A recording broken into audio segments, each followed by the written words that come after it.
Good morning and welcome from Shenton Safaris in the South Luangwa National Park of Zambia. We're coming live to you from the famous Hippo Hide, based upon the banks of the Luangwa River.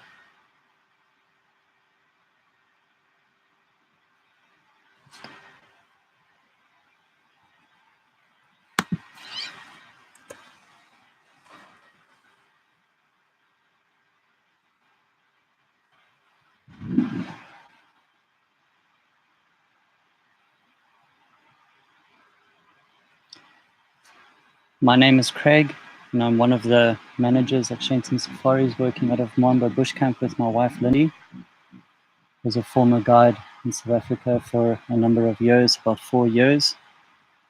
And all of our guides are out on drive this morning, so I thought I'd come and share with you guys the Hippo Hide here.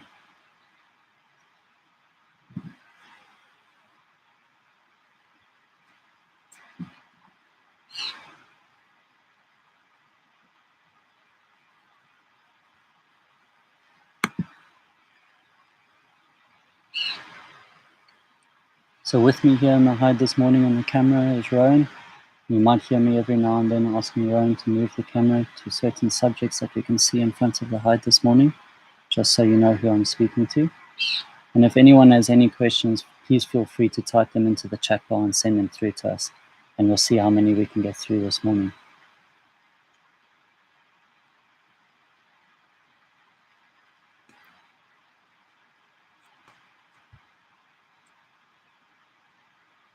So currently where we are now in the season, we're in the September of the dry season. Dry season is usually running through from May through until October. And as you can see, the water levels of the river have dropped quite low over the last few months. Generally, when we arrive in May to start our season, where we are currently, we would be completely underwater, and this would be a very different scene in front of us. It might even be quite hard to spot some of these hippopods, which have now emerged for us. So our temperature at the moment, we're probably somewhere in the low 30 degrees Celsius, but only at 10 o'clock in the morning. And we're already getting up to about 40 degrees during the day. And these hippos are going to be staying in the water as much as possible during the day, just to escape the extreme heat from the sun. Some of them are a little bit braver and can come out of the water slightly, but usually these pods will stick quite closely together. And it's quite nice to see such strong social bonds between the animals. And as we pan through the river, you'll notice that there's actually quite a few pods around. I can see about 3 or 4 just from sitting here in the hide. And all of these pods are just tolerating each other as long as they stay to each other's designated section of the river. So it's a bit of like an unspoken rule that they have between them, where you'll have a pod of hippos, which would be a group of females with their calves, and will be territorially dominated by one of the dominant bulls within that pod. Sometimes your younger bulls or your subordinate bulls are allowed to stay with the pod, but also if the dominant bull is not feeling like having any of the other males around, sometimes fights can break out and these dominant males will push out the younger males. And that's why sometimes when we're going through the bush, or if we get to some of the inland lagoons, you can find one lone hippo by himself, or maybe even 2 or 3. Generally, those are young males, or males that haven't become territorial, which usually happens at about the age of 20 and up. And they've been forced out of these river systems. So especially this time of year, when water is scarce and these pods are having to fend for themselves, and these dominant males are trying to keep their little section of the river to themselves, more and more of the younger males and the submissive males will be pushed out of the area, and they'll have to wander out into the bush to try and look for other water sources. So Sharon's asked a question asking about the wild dog sightings. So I don't know if we'll see wild dogs this morning, Sharon, down at the river, but we are having sightings. We've been quite lucky this year. Start of the season, we had 3 different wild dog packs moving through. And, wild dogs are quite territorial as well. So with all the competition around, One of the packs, which was the smallest, a pack of 4, they seem to have moved quite further south. And there was another pack of 9, they've actually moved further north. And who that's left is the pack of 8.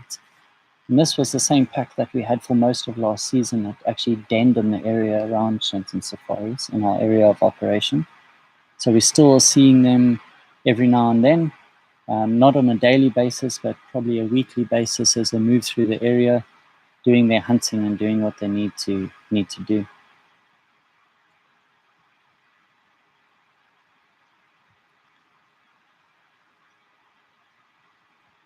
I have another question coming through asking what hippos eat and when.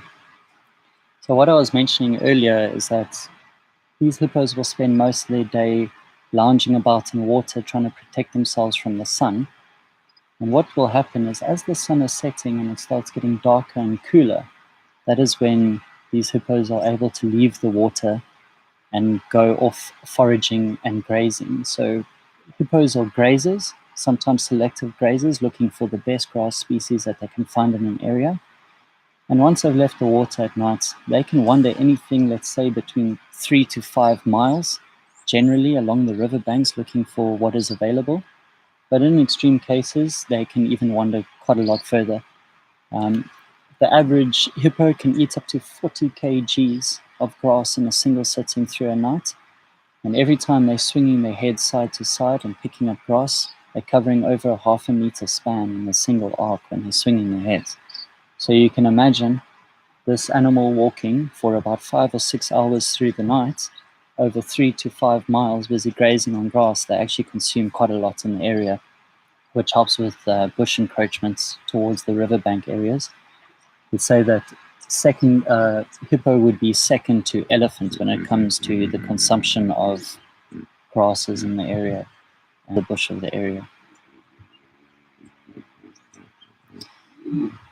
While those hippos are out foraging through the night, they'll make their way back towards the waterway systems just before sunrise, try to get back into the water, knowing that the hot sun is going to be on them within a few hours.